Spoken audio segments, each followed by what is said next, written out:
Good morning, Darren from Vagabond Life. Welcome to the channel. If you haven't been following our previous videos, my wife and I both retired early and decided that there was more to life than for me working 12 hours in a factory every day doing shift work and not being able to have time to do the things that we really wanted to do. I was also concerned, I suppose, on my side of the family, on my dad's side. Longevity wasn't a particular trait, unfortunately. So we lost Dad in his late 60s, and his brother and sister and parents all died in their 60s as well. So I figured there was not enough of a reward for me to be working till I'm 65 to maybe only get a couple of years. So yeah, we retired early, and we've got our home base here that the caravan obviously sits in, and our living on the other side.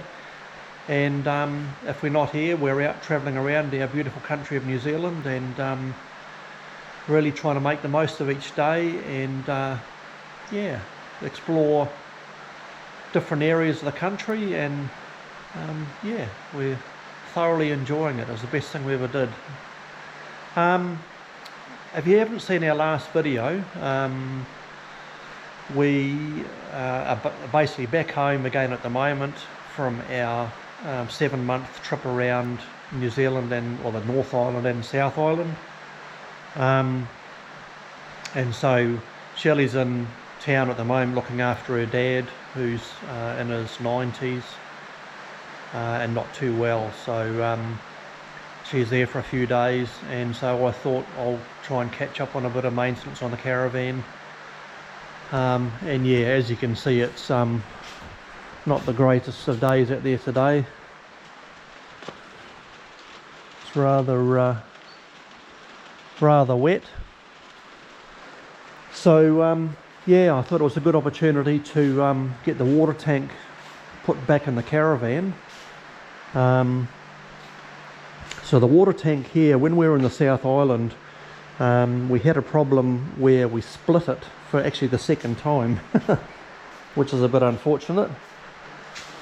Yeah, so this here was the first repair we had done on it, and we split this coming back from Coromandel. We had a pretty big bump with a full tank of water in, and it split right just in the corner here. But then when we're down the South Island, did exactly the same thing on this side, which was rather disappointing. So we obviously got a bit of a problem. So anyway, I took this through to Rotorua to Plastic Solutions and got it re-welded. And so we can put this back in today. So Plastic Solutions were great to deal with. Fantastic service and price, and I highly recommend them if you've got any welding jobs to do on plastic tanks or anything along those sort of lines. It really looks like a nice job they've done there. Yeah, so we'll try and put that back in today. I was trying to figure out why it was doing what it was doing and splitting like that, and I did have a suspicion that maybe these here could have been, well, these are the two bits of box section which hold the tank up. They bolt up basically at each end here, and bolt the tank up to the floor of the caravan. And I had my suspicions that maybe they had a bit of a bow in them, which is why the tank might have been flexing, but they look quite straight. So another suggestion that was given to me was that the bolts that go through at each end, they've got like a little spacer on them which bolts up to the chassis of the caravan, and maybe these are being bolted up too tight that spacer might be fractionally too small, and therefore it's causing the by bolting these right up tight, it's actually causing this to have a bit of a bow in it. So I'm going to investigate that today, and yeah, hopefully come up with some solution, because I'm a bit over having the water tank split all the time. It's just a blooming nuisance, to be honest. Yeah, so that's sort of our plan for the day. There's not a lot else to do. It's not the flashiest out there. And it's certainly one good thing about being back home is that we can put the caravan in here, get it up on axle stands, and do a bit of maintenance on it. And while I've got the wheels and everything off, I'm going to check all the brakes and wheel bearings and bits and pieces. I'm sure they'll be fine. We didn't have any problems while we were away, but I might as well do that while we're at it and make sure everything's 100%. So yeah, so we'll crack on and get started. Oh, I'll give you the details of the plastic solution, people. Yeah, so that's all their details there.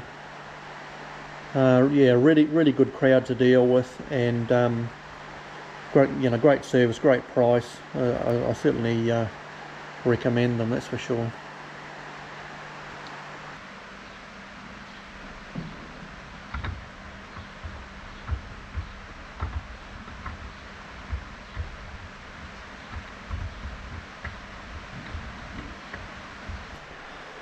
Okay, so what we'll do is we'll put these bars back in,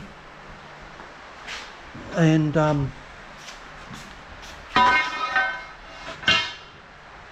then we can slide that tank up from the back. We can just slide it straight in. Yeah, see how we go.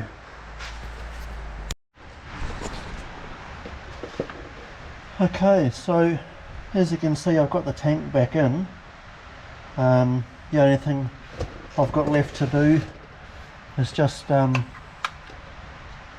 this hose up onto this rail again, and then obviously relag all the pipe work. So I went back in quite easily, actually. I didn't bother sort of videoing it, because I mean, you can see from our last video when I pulled the tank out, it just went back in exactly the same way as it came out, just by loosening the two front bolts, undoing these two bolts here, and then these runners come down and sit on the axle, and then the whole tank just basically slides out from on top there. So yeah, it actually wasn't too hard to put back in at all. The only difference is up the front of the tank where the sender unit is, I've put some connections on there just in the odd chance that I might have to take it back out again. If we have any future problems, I can just unplug it. So I'll show you what I've done up there.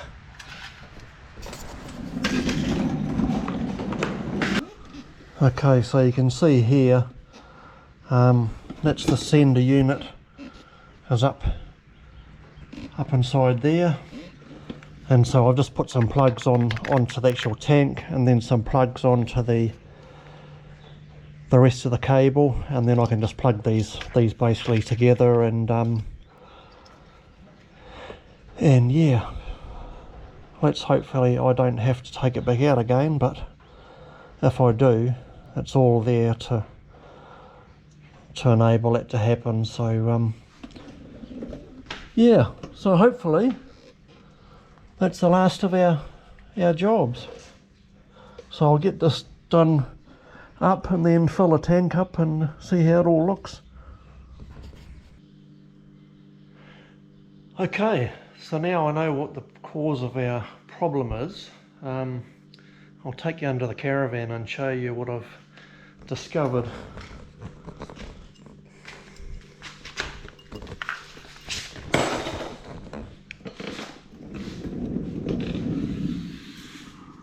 I'll show you what I've done here. So you can see here where the connectors are for the water tank. I've just put a bit of shrink tube over the top of it, and so now that's all nice and waterproof and held there quite nicely. So that'll be the end of our problems there. But what I've discovered here is that I hope you can see this all right. I filled the tank up,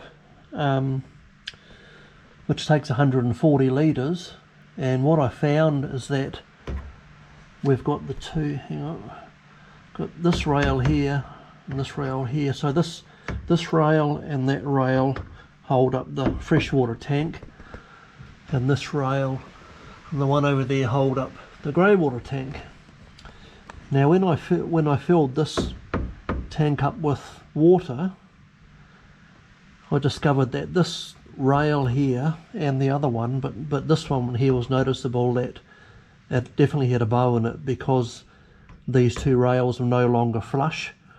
So if I put a roller across the two of them before I put this pipe on, obviously, but then it was rocking quite significantly. So this rail here had actually dropped by probably 10 or 12 mil would be my guess. Maybe 15 mil, probably about 12 mil.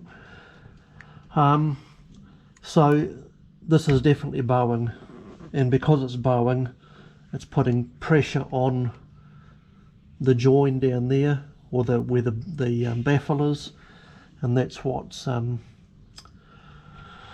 causing it to break or to split. So what I've got to do is figure out what I'm going to do to strengthen this and this one here. So the options are, I can either weld something on here, the length of it, like a bit of flat steel or something along there to try and give it some strength, or what I was wondering about doing was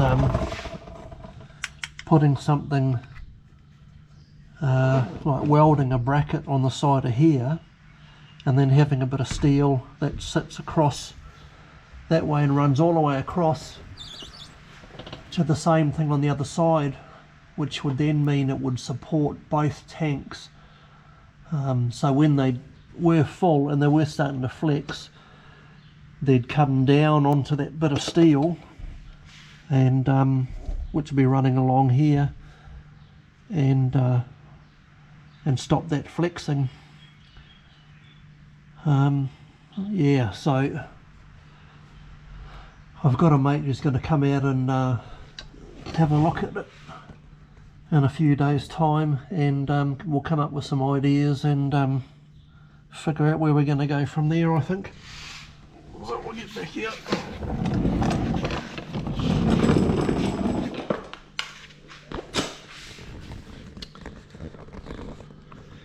Hope you managed to see all of that. But that would be the easiest way, I think, is either to run a piece of steel lengthways, but then I've got to do each individual one, or if I ran a piece of steel straight across from here to the other side, then it would support that whole tank, or it would support both tanks. Yeah, so I'll have to think about that one and figure out the best course of action there. Otherwise we're just going to split the tank again. It's alright when it's sitting still, obviously it just sort of has a bit of a bow in it, but you can imagine that hitting a big bump, you know, big dip in the road, and you got all that weight coming on it.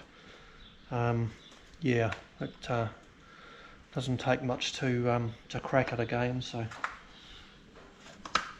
Rory was all cuddly today, and you, sweetie? Hey. All cuddly. She's bored. It's been raining here for the last 3 days, so we haven't really been able to get outside and do much. Yeah, so I'll have a think on that one and get back to you later on.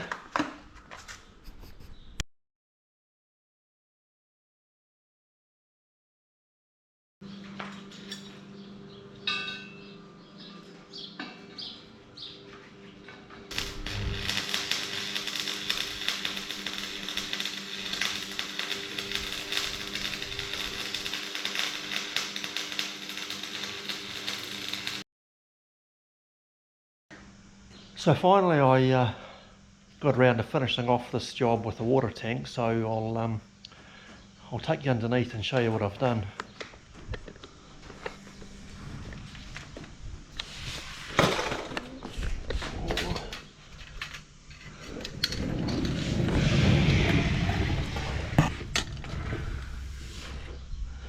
So you can see here, here's the new bar I've got going across on both sides, and it just gives the middle of that tank, of both tanks, support so it can no longer flex in the middle, which was causing cracks further back here. So now, yeah, I feel confident that we can travel with a full tank of water and should have no more problems. Yeah, so really it was no real drama to do the fix. It wasn't that hard. The only problem I had was my little welder wasn't overly good at when it came time to weld the brackets onto the chassis of the Caravan. So I took the Caravan into town to a mate of mine, Pete, who you've seen in previous videos when we were up the farm, and he's got a nice big MIG welder, and he was able to weld the brackets on, and then it was just a matter of bringing it home, giving it a paint up in there, and slotting the bar in that I had all ready to go and bolted up. So yeah, so that should be all good. I've made it so that if we ever have a problem in the future, you can just unbolt it, take that bar out, and then you can drop the tanks down the same as I did initially. So it'll be no problem to do that, but hopefully this will be the end of our problems with the water tank, and we can look forward to going some interesting places. So yeah, thanks for watching. See you in the next one. See ya.